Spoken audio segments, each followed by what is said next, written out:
시청자 여러분 안녕하십니까? 경제부동산의 김동수입니다. 팬데믹이 장기화로 진행되다 보니까 많은 분들이 피로감이 쌓이고 있는 것 같습니다. 위험과 피해가 공존하는 불확실성 시대를 살아가면서요. 주위에서 사기를 당해서 고통을 당하는 사람, 질병이라든가 재난 등으로 인해서 어려움을 당하는 사람, 수익을 얻기 위해서 투자했지만 결과적으로 잘못 투자해서 많은 경제적인 손실을 본 사람들도 많이 있습니다. 자, 이런 가운데요, 우리가 살면서 경제적으로 어렵다 보니까 주위 사람들로부터 돈을 빌려오거나 빌려주는 경우가 있습니다. 그래서 우리가 이렇게 돈을 빌려오면 차용증을 받지요. 또 써주기도 하고요. 그런데 그런 빌려준 사람 입장에서 차용증을 가지고 공증인 사무실에 가서 공증을 했다면 과연 그러한 공증한 걸 가지고 채권자가 채무자의 재산에 대해서 강제 집행할 수 있는가, 이런 내용을 가지고 여러분들과 함께 하겠습니다. 우리나라 민법의 제598조입니다. 598조에는 사용대차가 있습니다. 죄송합니다. 민법 598조에는 소비대차가 있습니다. 주로 소비대차 중에서 많이 법률적으로 사용하는 것이 금전소비대차지요.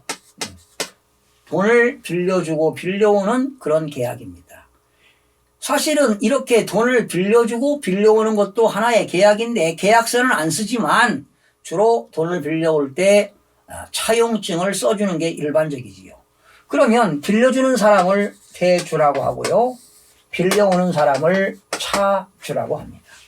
그러면 빌려준 사람 입장에서는 돈을 빌려주고 그 빌려준 돈을 과연 회수할 수 있을까, 그런 고민들이 들어가지 않습니까? 그러다 보니까 안전장치를 하기 위해서 대주 입장에서는 차용증을 받게 됩니다.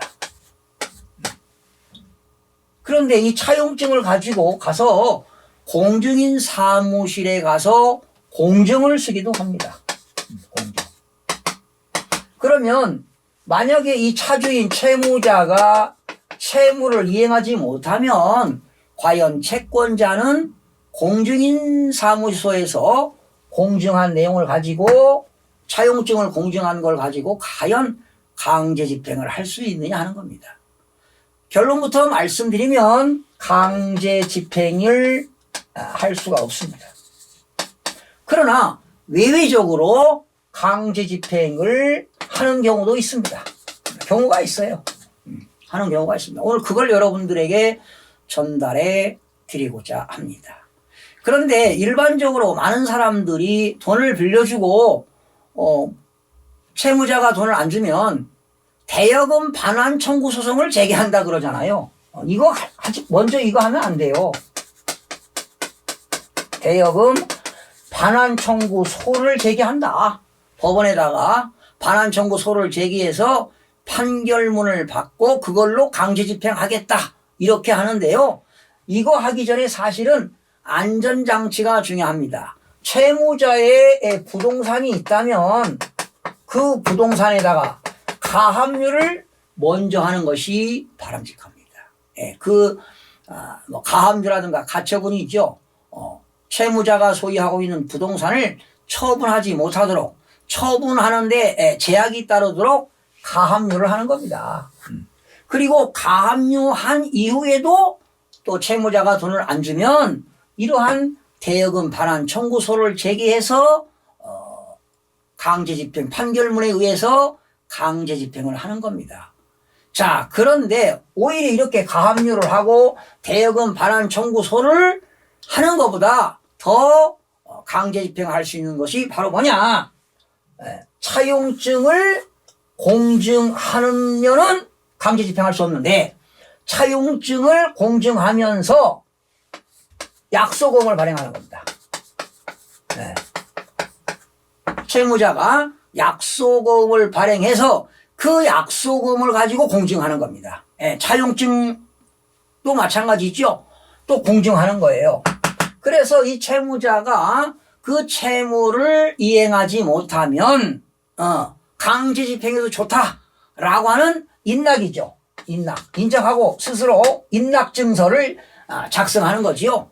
그래서 채무자가 이 어음을 발행하는데 만약에 언제까지 변제하지 못하게 되면 채권자는 강제 집행할 수 있다라고 하는 공증인법에 의해서 약속어음을 공증한다면 강제 집행이 가능합니다. 그러면 여러분들 이 공증인은 누가 하는 거냐? 공증인 사무소에 이 공증인 있잖아요. 공증인. 이 공증인도 두 가지가 있어요. 공증인을 법무부 장관으로부터 임명받은 사람입니다. 임명받은 사람이 있고 또 법무법인에는 변호사들이 많잖아요. 또 합동법률사무소에서는 공증인가를 받습니다. 공증인가를 받아가지고 거기에 공증인가를 받아가지고 공증 업무를 담당하는 변호사가 공증 업무를 담당하게 되는 겁니다.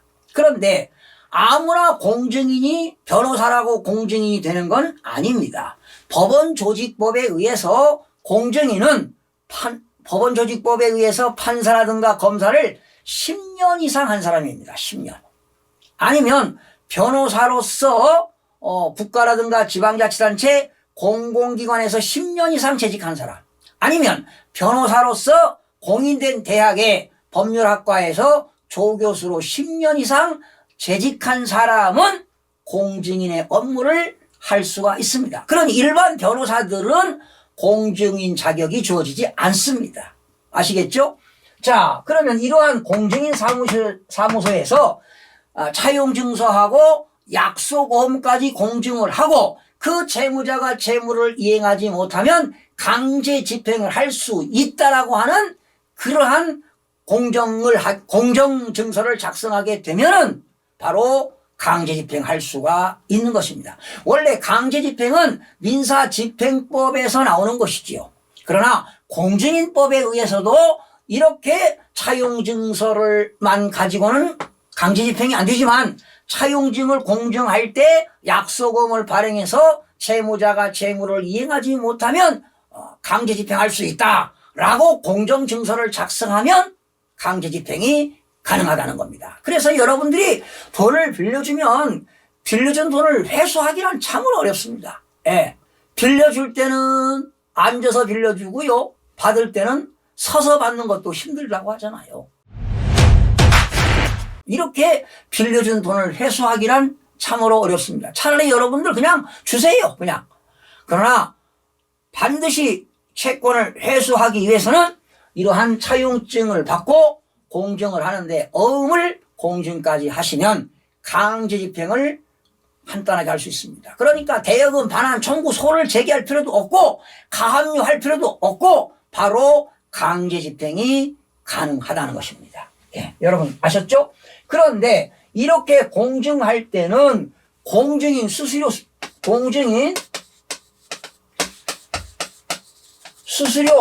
규칙에 의해서 공증사무실에 가서 수수료를 내야 되는데 참고로 알려드릴게요. 법률행위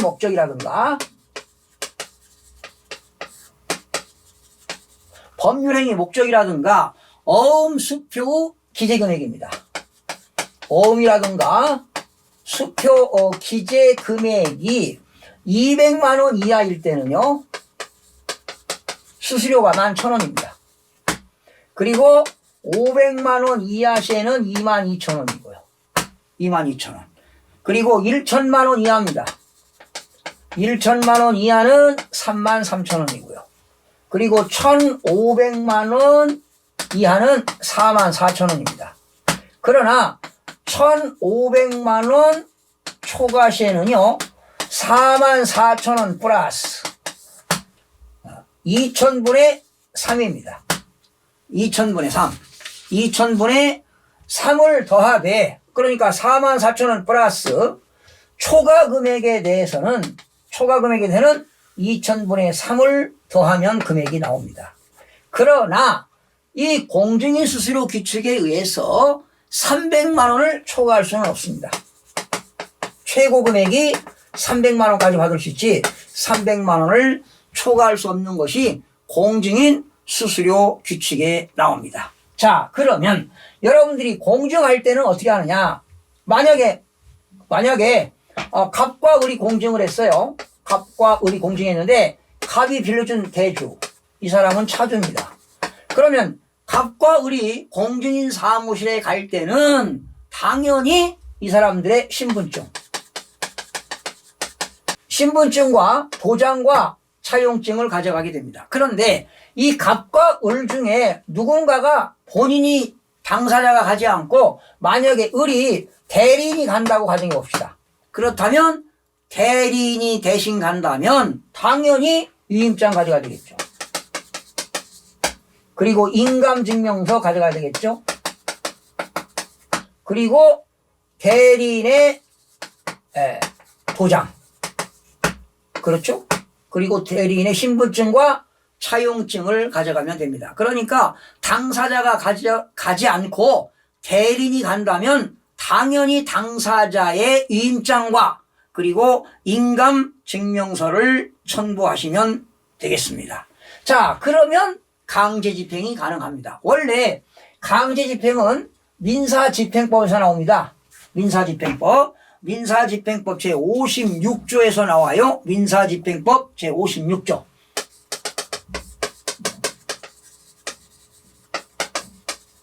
민사집행법 제56조에는 그 밖에 집행권한이 나옵니다.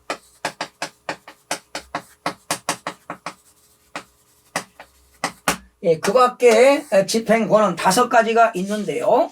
이걸 가지고 이제 강제집행할 수 있다는 겁니다. 뭐냐면 항고로만 불복할 수 있는 재판입니다. 첫 번째는 항고로만